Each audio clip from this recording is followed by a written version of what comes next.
Good morning class. बच्चों, हम सभी को यात्रा करना पसंद है। यात्रा करना यानी घूमना, है ना। हम सभी को पसंद है घूमना फिरना, है ना। अलग अलग चीज़ों से हम यात्रा करते हैं, बस से और ट्रेन से, हवाई जहाज़ से, जैसा भी हो, जितनी भी डिस्टेंस हो या जैसे भी सुटेबल हम उस तरीके से यात्रा करते हैं। लेकिन यात्रा करना हम लगभग सभी को ही बहुत पसंद है, अलग अलग घूमना फिरना, ठीक है। तो आज का जो हमारा पाठ है यह है पाठ 3, बस की यात्रा, यानी बस के द्वारा जो है यात्रा की गई लेखक द्वारा, और उसी को जो है इन्होंने लिखा है। यह एक व्यंग है बेटा, व्यंग यानी कमेंट्स, ठीक है। तो यह व्यंग है किसके ऊपर? जो है एक तो हमारे जो है सरकारी तंत्र के ऊपर है ना। और दूसरा क्या है कि ऐसे मालिकों के ऊपर है कि जिनका जो है, जिनकी जो ये गाड़ियां हैं, परिवहन के साधन हैं, वो जो है सरकार के मना करने के बाद भी जो अपने स्वयं के लालच के लिए टूटी फूटी हालत में भी उनको जो है रोडों पे चला रहे हैं, बिना किसी की जान की परवाह किए वो उनको चला रहे हैं, ठीक है। तो ऐसे लोगों के ऊपर ये व्यंग है।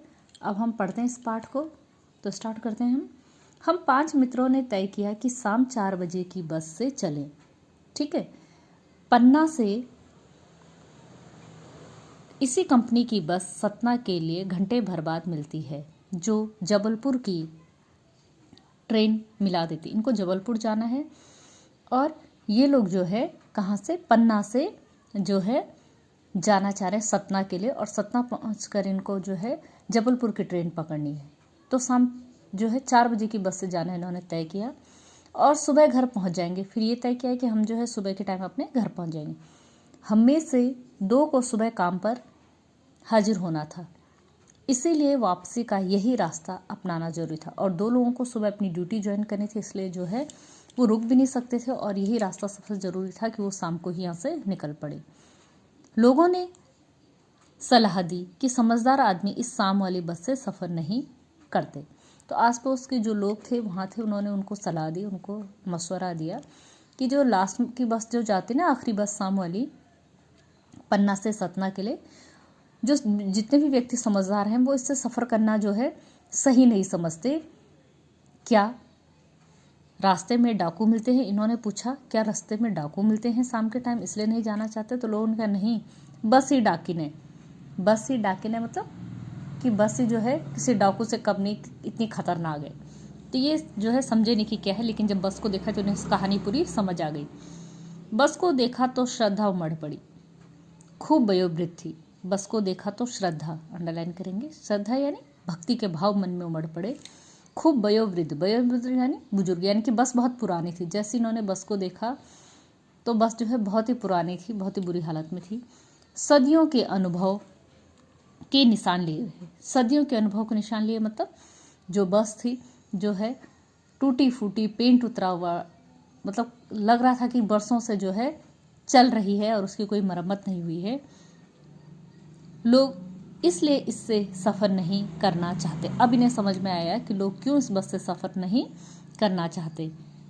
तो कहते हैं इस अवस्था में इसे कष्ट होगा।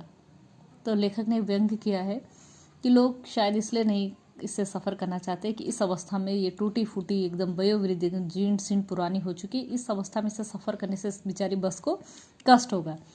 यह बस पूजा के योग्य थी, उस पर सवार कैसे हुआ जा सकता है? इतनी टूटी फूटी हालत और इतनी पुरानी बस्ती, तो कह रही है सिर्फ पूजा की होगी। जैसे बुजुर्ग होते हैं ना, है ना, बहुत बुजुर्ग वृद्ध व्यक्ति होते हैं तो काम नहीं करते, उनको बोलते कि आप सिर्फ बैठे आराम कीजिए, और उनकी जो है सेवा की जाती है। उसी तरीके से बस भी जो है बहुत वृद्ध दिख रही है, ये तो पूजा के लायक है, इससे सफ़र करना ठीक नहीं है।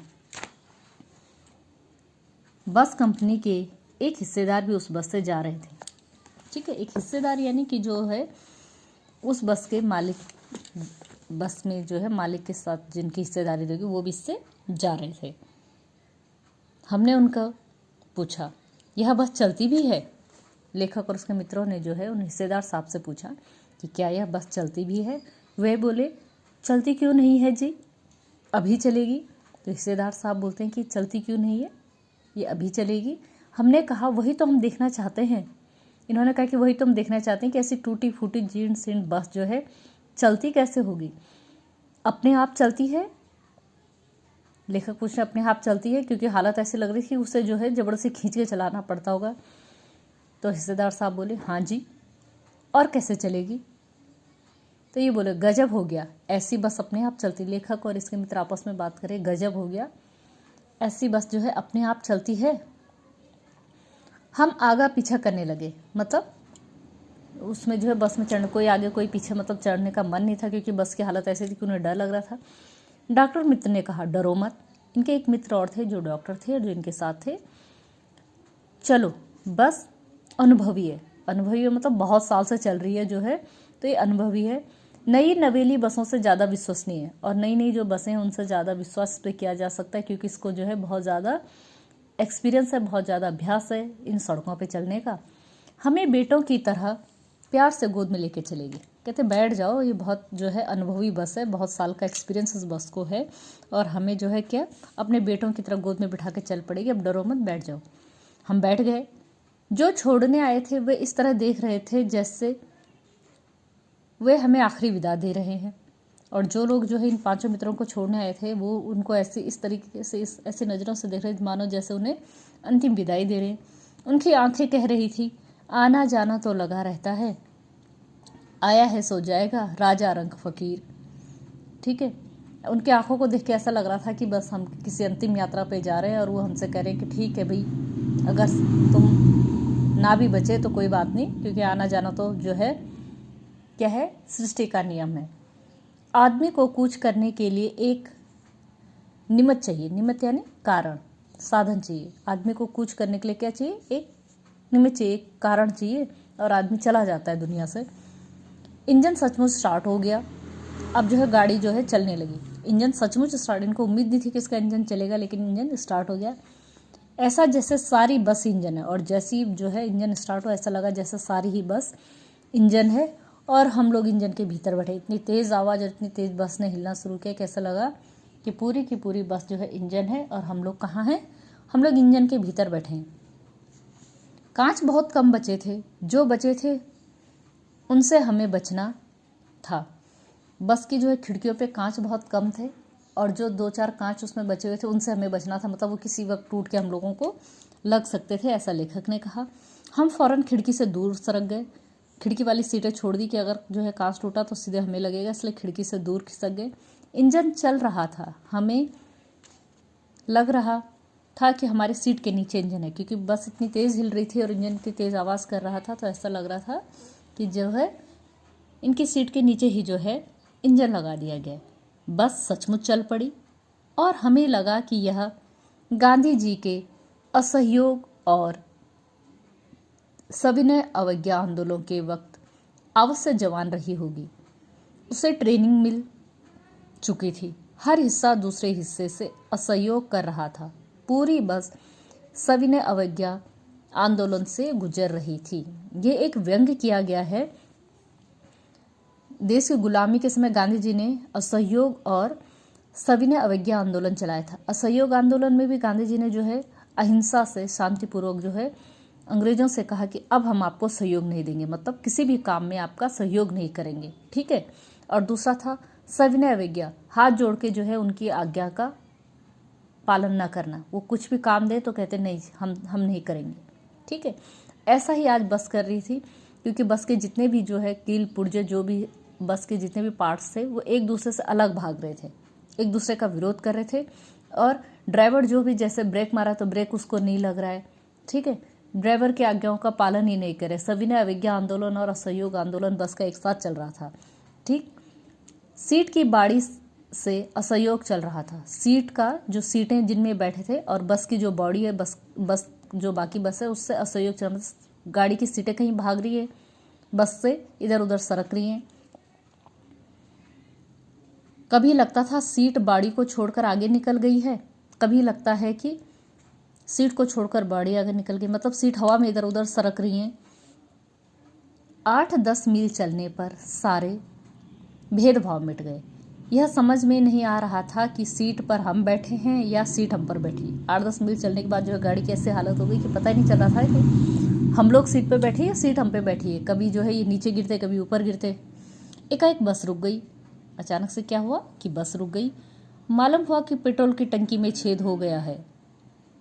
ड्राइवर ने बाल्टी से पेट्रोल निकालकर उसे बगल में रखा और नली डालकर इंजन में भेजने लगा। अब मैं उम्मीद कर रहा था कि थोड़ी देर बाद बस कंपनी के हिस्सेदार इंजन को निकालकर गोद में रख लेंगे और उसे नली से पेट्रोल पिलाएंगे, जैसे माँ बच्चे के मुंह में दूध की शीशी लगाती।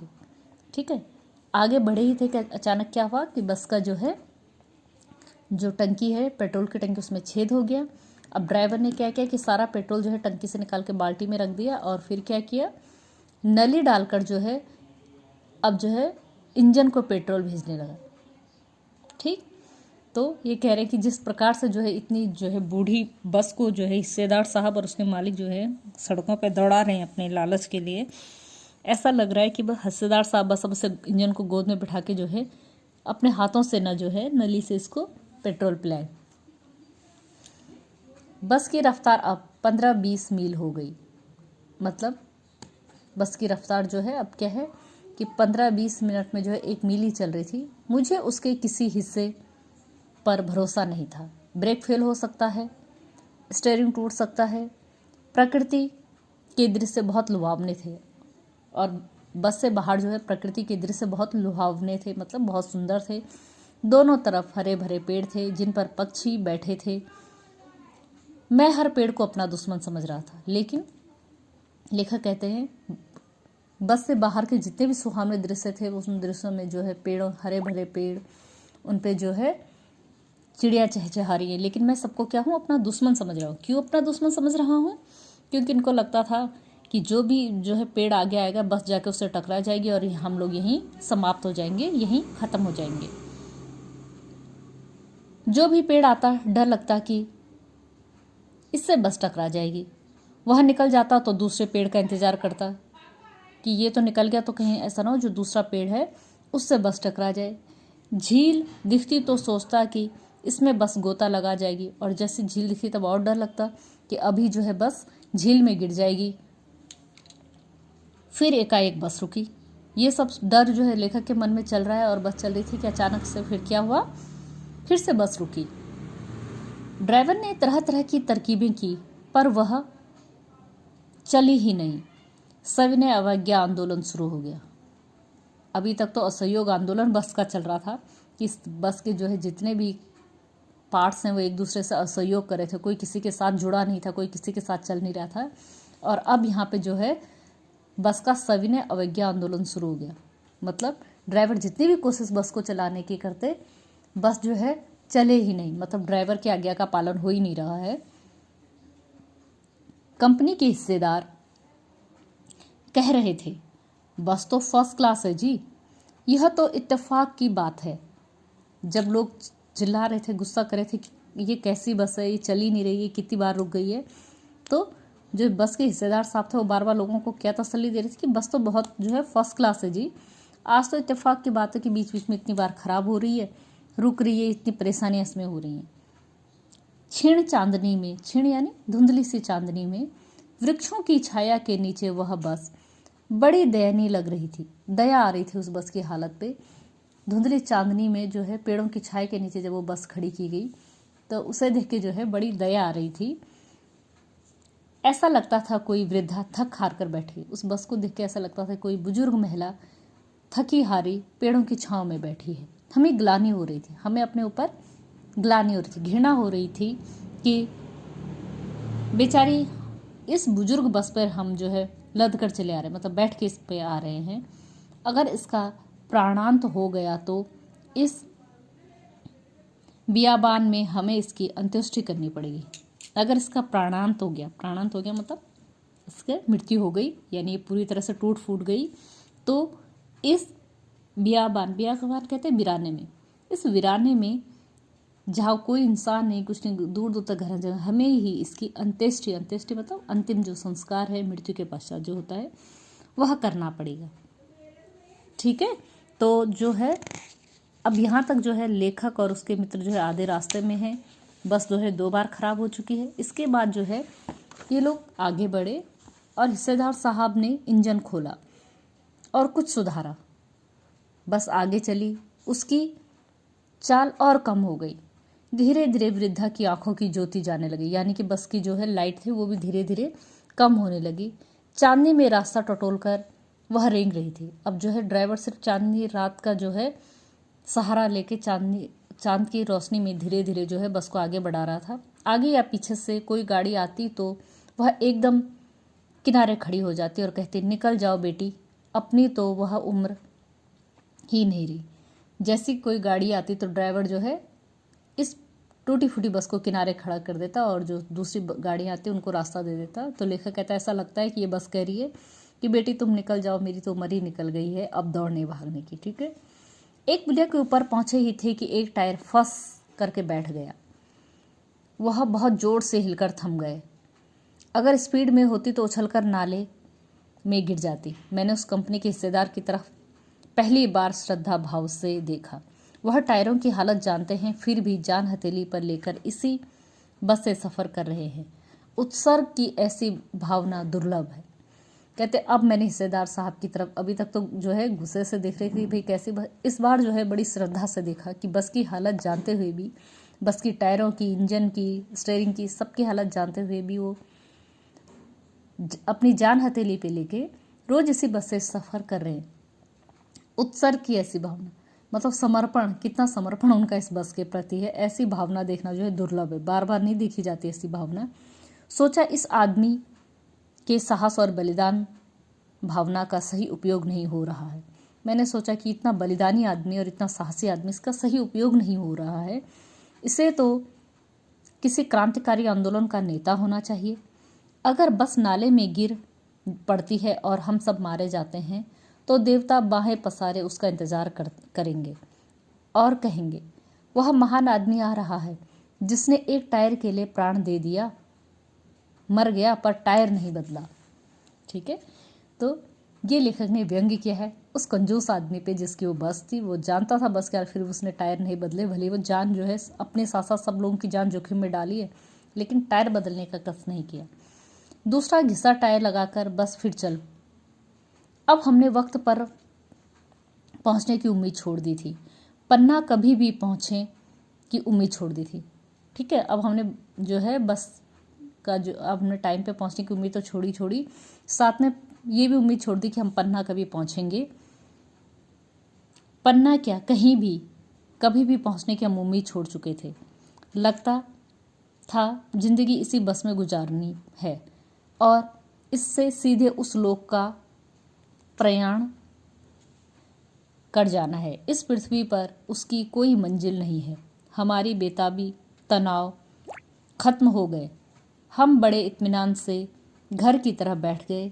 चिंता जाती रही, हंसी मजाक चालू हुई।